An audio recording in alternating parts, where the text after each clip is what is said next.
morning guys. Thankful tayo ngayon kasi nakatanggap tayo ng blessings galing kay Lolo IT. Kaya lang medyo konti lang yung nakuha ko. Nasa 112 lang siya, tapos nagbawas pa, umabot lang siya ng $86. Pero pinasweldo tayo ni Lolo. Kaya thankful po ako kay Sir Randy na laging nagpapadala. Sir Randy, salamat po sa tulong. Kung hindi po sa inyo, hindi pa po ako makakasahod ngayon. Padala po ito, bigay ito sa akin ni Sir Randy na 120. Tapos nung anong buwan yata yun? Last month? Ngayon. Ano ba ngayon? April, February yata yun, or March. February.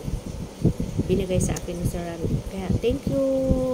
God bless you more, Sir Randy. Salamat. Ayan, kakarating ko lang po na malingki na ako. Diretso na ako na malingki. Papakita ko sa inyo ang aking mga nabili. Tapos may natira pa naman po ako. Ang ano lang po is may natira pa naman ako. Bali, magpapadala ako sa anak ko kasi nag-review siya ngayon for for board exam.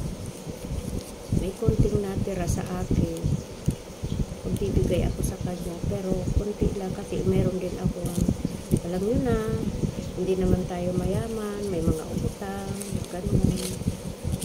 Bali, yung nasahod ko lang is lang 4K lang, pero hindi lang 4K, lang kasi malaking tulong na yun. Yung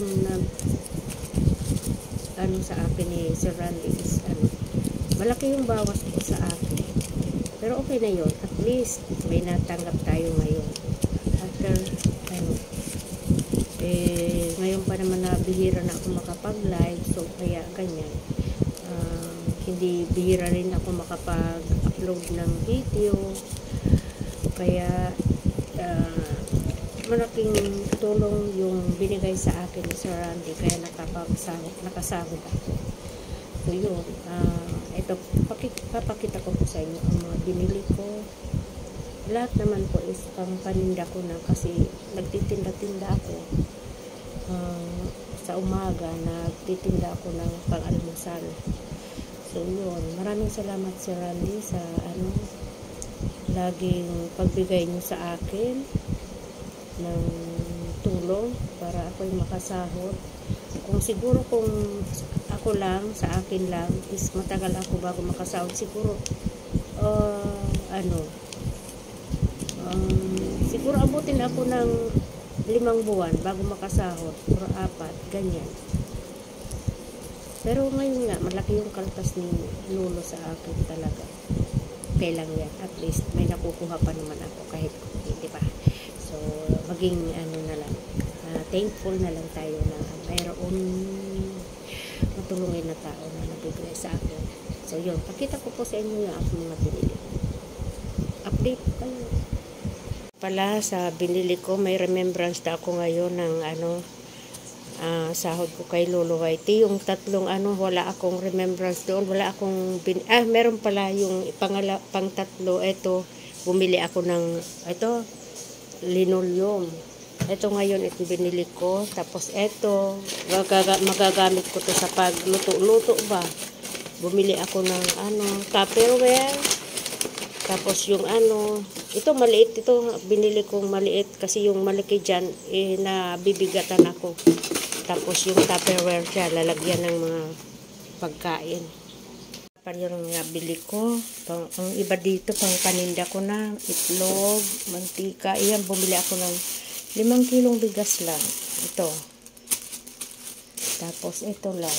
Ito. Mga binili ko yan. Ayan. Tapos ito, chicken feet. Ayan. Tapos tilapia, pang ulam. So yun. Ito ang binili ko. ang iba dyan, paninda ko na para bukas. So, yan guys. Salamat po ng marami sa nanonood at nagsusupport sa akin. Maraming salamat po. Yan. So, yun na po ang aking nabili ng nakuha kong sahod kay Lolo Whitey. Sa ngayon po, pasensya na muna, hindi tayo makakapag-share blessings kasi ang dami kong tawag na yun.